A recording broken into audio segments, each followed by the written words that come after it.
Huge expectations మధ్య release అయిన OG ఆ ఎక్స్పెక్టేషన్స్ అందుకుందా లేదా? రీసెంట్ టైమ్స్ లో సరైన హిట్ లేని పవన్ కళ్యాణ్ కు హిట్ పడిందా లేదా? సుజిత్ తన హీరోకి ఎంతవరకు న్యాయం చేశాడు ఈ వీడియోలో చూద్దాం. ఇప్పటి వరకు మన ఛానల్ సబ్స్క్రైబ్ చేసుకోకపోతే సబ్స్క్రైబ్ చేసుకొని నోటిఫికేషన్ ఆన్లో పెట్టుకోండి. They call him OG, starring by Pawan Kalyan, Emraan Hashmi and Priyanka Mohan, directed by Sujeeth. Coming to the story line, movie Japan లో టోక్యోలో స్టార్ట్ అవుద్ది. మాస్టర్ ఓజస్ దగ్గర గంభీర శిష్యరికం చేస్తాడు. మాస్టర్ ని కొందరు గ్యాంగ్స్టర్స్ లేపేయడంతో పవన్ కళ్యాణ్ ముంబై వస్తాడు. ముంబైలో సత్యదాద ఓజీని చేరదీస్తాడు. అలా కొన్నేళ్ల పాటు ఓజీ ముంబైని రూల్ చేస్తూ ఊచ కోత అంటే ఏందో చూపిస్తాడు. అలాంటి టైంలో ప్రియాంక మోహన్ పరిచయం కావడం, పాప పుట్టడం జరుగుతుంది. ఆ తర్వాత కొన్ని కారణాల వల్ల ముంబైని వదిలేసిపోతాడు. మళ్ళీ తిరిగి పవన్ కళ్యాణ్ ముంబైకి ఎందుకు వచ్చాడు, అసలు రావడానికి కారణం ఏందనేది మీరు సినిమాలో చూస్తారు. Now coming to the positives, ఏం తాగి కొట్టిండో తెలియదు కానీ దీనమ్మ మెంటల్ లిక్కేసింది అసలు ఆ బీజిఎం కి. కండ తర్వాత దానమ్మ రేంజ్ చూపించిండు తమనైతే.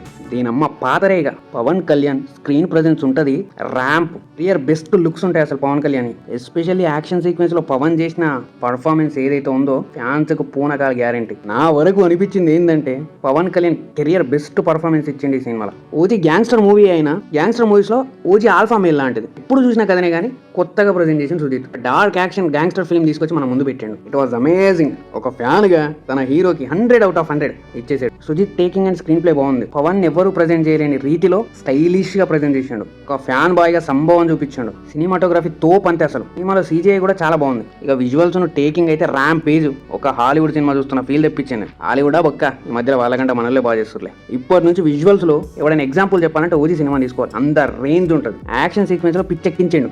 డ్రగ్ లా కొట్టేసండి నీ అమ్మ. టైటిల్ కార్డుకు హార్ట్ బీట్ పెరుగుద్ది, ఇంటర్వెల్ కు హార్ట్ ఆగిపోద్ది, క్లైమాక్స్ కు మళ్ళీ తిరిగి కొట్టుకుంటుంది లేండి. తోపు సినిమా అనిపించింది. No coming to the negatives, ఈ సినిమా అంతా బానే ఉన్నా కూడా అందరికీ నచ్చదు. ఒక డార్క్ హాలీవుడ్ మూవీ చూస్తున్న ఫీల్ వస్తుంది సినిమా చూసేటప్పుడు. మనకు సినిమా మొత్తం స్లో నరేషన్ ఉంటుంది, అక్కడ పెద్ద దెబ్బేసిందని చెప్తా. జస్ట్ పవన్ కళ్యాణ్ కోసం పోతే ఎంజాయ్ చేస్తారు కానీ ఒక కొత్త కథ, ఒక కొత్త సినిమా చూద్దామని వెళ్తే మీకు బల్బేలు కదా అక్కడ. ఈ సినిమా అయితే యాక్షన్ లవర్స్ పండగ అని చెప్తా. ఆ అరుపులకు నేను ఏం చూసినో, ఆ సినిమా ఏమైందో కూడా నాకు అర్థం కాలేదు. ఇప్పుడు ఏం చెప్పాలో తెలియట్లేదు. జస్ట్ ఒక షో వేసి డీటెయిల్ రివ్యూ మళ్ళీ చేసి మీకోసం పెడతా. No coming to the performances, Pawan Kalyan one man show always. Emraan Hashmi he did rocked, outstanding performance అసలు.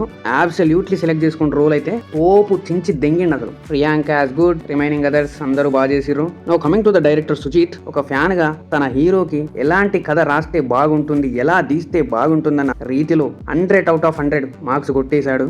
అక్కడక్కడ తడబడ్డా గానీ ఒక సంభవం ఇచ్చి పాడేశాడు. ప్లీజ్ సబ్స్క్రైబ్ చేసుకోండి. పవన్ కళ్యాణ్ ని రక్తం మరకలతో చూడాలంటే అర్జెంట్ గా థియేటర్కి వెళ్ళిపోండి.